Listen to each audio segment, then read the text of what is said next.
Merhaba sevgili arıcılar, arı severler ve doğa severler. Bugünkü konumuz örtü bezleri, naylon, çuval gibi. Şimdi ben genellikle kovanlarımda örtü olarak naylon kullanıyorum. Fakat bazı kovanlarım naylon kullanmaya elverişli değil.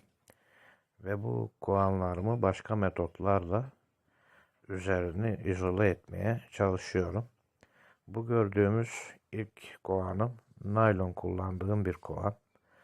Burada gönül rahatlığıyla naylon kullanabilmemin sebebi şu gördüğümüz kovanın alttan havalandırmaları gayet güzel. O yüzden hiçbir sıkıntı olmuyor yani.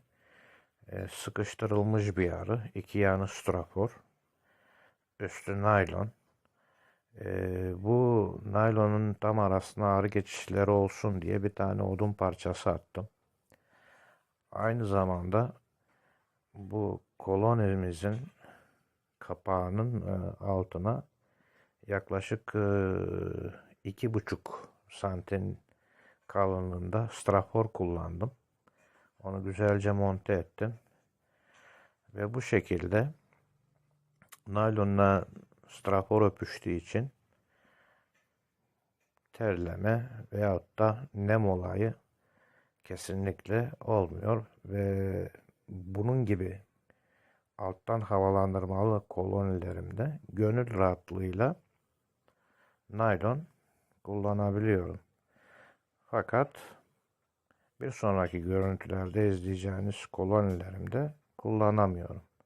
Şimdi sıradaki kovana geçelim ve bir göz. Evet, bir de bu kovanın özelliklerine bakalım. Buna naylon çuval, örtü bezi, hiçbir şey gerek yok. Çünkü bu kovanın gerçekten de çok güzel bir tane yemliği var. Örtü bezi görevini fazlasıyla yerine getiriyor.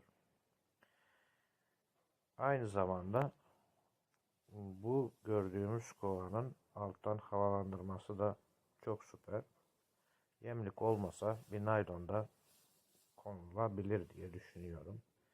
Kapağa gelince kapak gerçekten de içinde ne malzeme olduğunu bilmiyorum ama arıyı gayet sıcak tutan bir malzemesi var. Yani burada strafor gibi bir şey de koymamıza gerek yok. Gerçekten de bu kovan arıları çok sağlıklı, çok sıcak tutan bir kovan.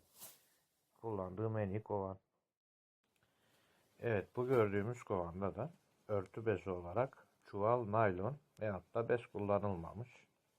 Ahşap bir kapak. E, Bu yöntemle de gerçekten çok güzel bir yalıtım olabilir üstte. Bu ahşap kapağın iki yüzü var. Şöyle bu kapağı şu şekil kapayınca altta yaklaşık 1 santim boşluk kalır arı geçişleri için. Fakat bunu tam tersine çevirip kapatırsak sıfır basacağı için arı geçişleri nispeten olamaz. O yüzden şu kenarda görüldüğü şurası 1 santimdir. Alttan da yani 1 santim belki de evet biz aşağı yukarı 1 santimin üzerinde. Bunun böyle kullanılması bence daha güzel.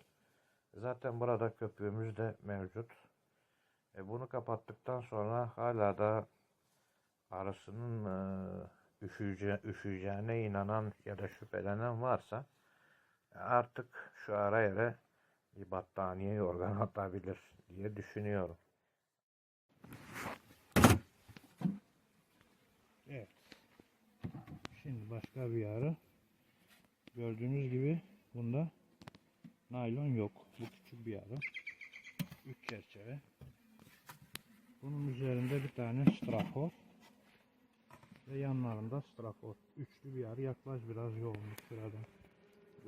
Ne kadar şey. Şu kadar bir arı. Yani nüfus 3 çerçeveye tamamen basmakta. Şimdi ben genellikle naylon kullanıyorum ama bunda naylon kullanmamamın sebebi sadece net ve sadece net plastik bir kovan. Evet. Aynı zamanda Altında da kesinlikle hiçbir havalandırması yok. Havalandırması olmadığı için, üstüne bir de plastik olduğu için buna naylon koyarsan bu kova maalesef terden geçilmez. Her yeri sucuk gibi olur. O yüzden strafor artı bir tane çuval ya da bez sarabilirim. Ama pamuklu bir bez olabilir. Şimdi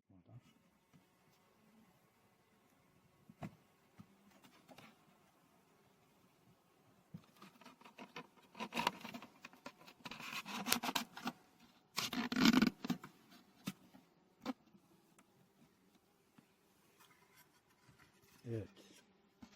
Bu arımızın üstüne dediğim gibi şunun üstüne ilave bir tane bez verilebilir. Puanı değiştirmezsen tabii.